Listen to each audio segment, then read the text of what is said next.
एनडीएच्या ऐतिहासिक विजयात महिला मतदारांचा मोठा वाटा आहे हे साऱ्यांनीच मान्य केलंय। महिला मतदारांनी यंदा पुरुष मतदारांपेक्षाही अधिक मतदान केलं, तेव्हाच या निवडणुकीचा कल काहीसा दिसून आला होता। झालंही तसंच। मात्र या महिला मतदारांना आकर्षित करण्यासाठी मध्य प्रदेश आणि महाराष्ट्राचा कित्ता गिरवण्याबरोबरच नितीश कुमारांनी त्यांच्या भात्यातील इतरही बाण काढले आणि महिला मतदारांचं लक्ष गाठलं। पाहूया नितीश कुमारांचे ते कोणते 5 बाण आहेत ज्यामुळे एनडीएला अभूतपूर्व यश मिळालंय।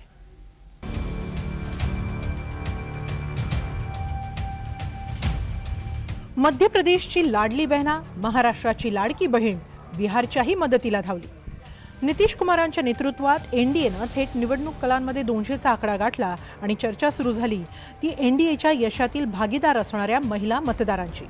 यंदा बिहार निवडणुकीत महिला मतदार हिरिरीनं मतदानासाठी बाहेर पडल्या आणि तब्बल 71.78% महिलांनी मतदान करत नितीश कुमारांच्या महिला केंद्रित धोरणांवर विश्वास दाखवला। खरं म्हणजे नितीश कुमारांनी गेल्या 2 दशकांपासूनच महिला मतदारांसाठी राबवलेल्या योजनांचा यंदाच्या निवडणुकीत फायदा झाल्याचं दिसलं। त्यातच नव्यानं जाहीर केलेल्या योजनांमुळे महिलांनी पुरुषांना मागे टाकत मतदान केलं। दुसरीकडे महागठबंधन म्हणजेच आरजेडी आणि काँग्रेसला मात्र महिलांसाठी आश्वासक योजना घोषित करण्यात अपयश आलं। मात्र नितीश कुमारांची आजवरची प्रतिमा आणि त्यांनी जाहीर केलेल्या योजना यामुळे महागठबंधनच्या आश्वासनांची हवा झाली नाही। 10,000 रुपयांची थेट आर्थिक मदत गेम चेंजर ठरली। सणांपूर्वीच एनडीएनं महिलांच्या खात्यात 10,000 रुपये जमा केले।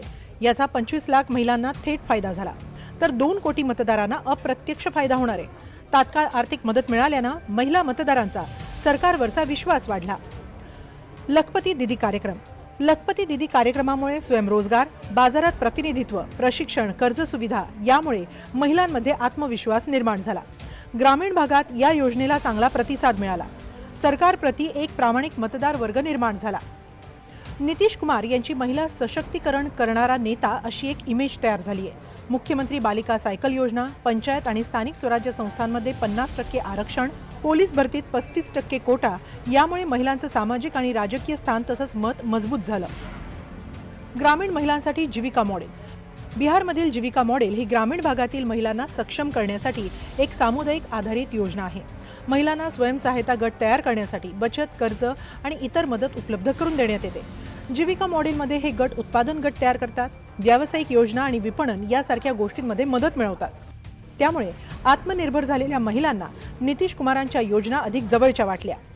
दुसरीकडे महागठबंधनकडून महिलांसाठी माई बहन मान योजनेची घोषणा करण्यात आली। तेजस्वी यादवांनी संक्रांतीपूर्वी महिलांना वार्षिक 30,000 देण्याची घोषणा केली। मात्र नितीश कुमारांच्या पूर्वीपासूनच्या योजनांपुढे त्यांचा प्रभाव पडला नाही। Bureau report, NDTV Marathi.